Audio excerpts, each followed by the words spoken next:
Karakasang dulot ng kapatiran naman ng madamdaming sinumbatan ng ina ni Algin Liri Bravante. Matapos makita sa unang pagkakataon ng labi ng anak sa kanyang pagbabalik bansa mula sa Oman. Mula po sa Imus, Cavite, nakatutok live si Mariz Umal. Mariz. Emil, lalong masakit para sa inang OFW ang pagbabalik bansa dahil si Aldrin, ikalawang anak na niyang ihahatid sa huling hantungan ngayong taon. Dumating na pero hindi pa rin magawang pumasok ng ina ni Aldrin.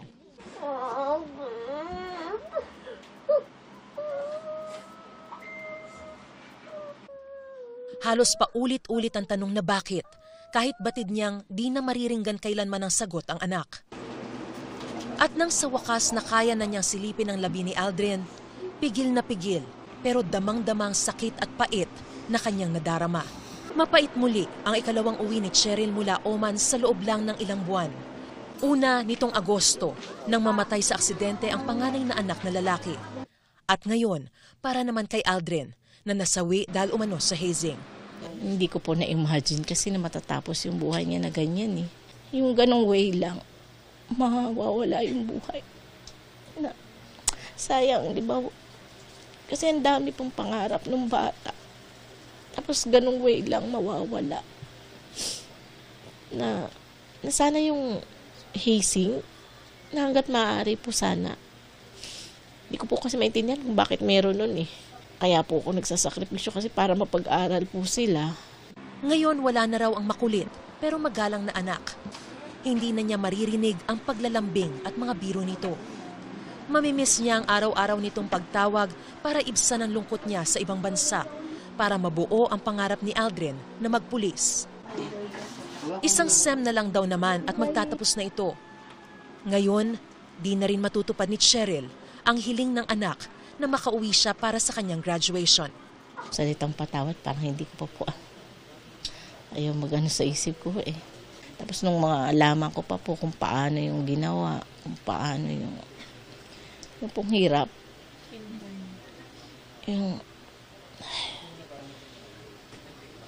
Yung hirap na dinanas niya po. Tapos nakakaano pa ho na, nagsabi na po palang hindi makahinga, di ba?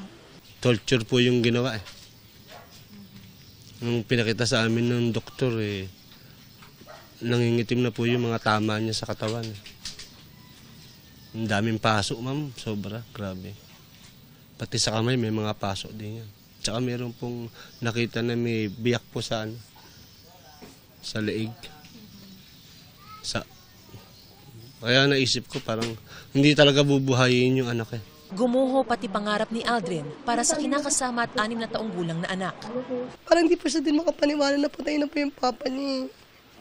Tsaka iba pa rin po pag may father figure po na habang pinapalaki yung bata. Sabi niya nga, pagkasabi ko po sa kanya, nakulong na daw po ba lahat ng gumawa sa kanya?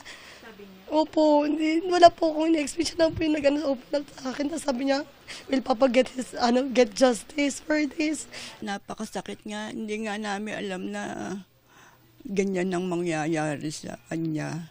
Hindi ko nga akalain na magkaganyan yan eh. Umalis yan eh, napakaayos. Maayos na umalis yan. Niyakap pa nga ako yan eh, bago umalis. Pakiusap ng pamilya sa mga salarin. Yung mga under na po ng custody, makipagtulungan po sana sila.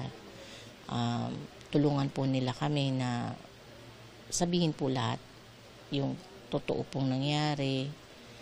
Tapos yung mga na hindi pa po nahuhuli, sana po makonsensya po sila.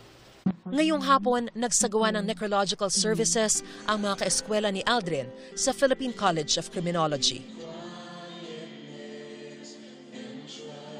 Emil, hustisya ang sigaw ng pamilya Bravante. Ang OWA naman ay nagbigay na rin ng tulong pinansyal para sa pamilya at nag-alok din ng scholarship para sa isa sa 3 mga kapatid ni Aldrin. Sa susunod na Huwebes naman nakatakdang ilibing si Aldrin sa Rita Samson Memorial Garden and Crematorium. At yan ang pinakasariwang balita mula rito sa Imus, Cavite para sa GMA Integrated News. Mariz Umali, nakatutok, 24 oras. Maraming salamat, Mariz Umali. Mga kapuso, samahan nyo kaming tumutok 24 oras. Bisitahin at mag-subscribe sa GMA Integrated News sa YouTube. Sa mga kapuso abroad, bisitahin ang GMA Pinoy TV at www.gmanews.tv.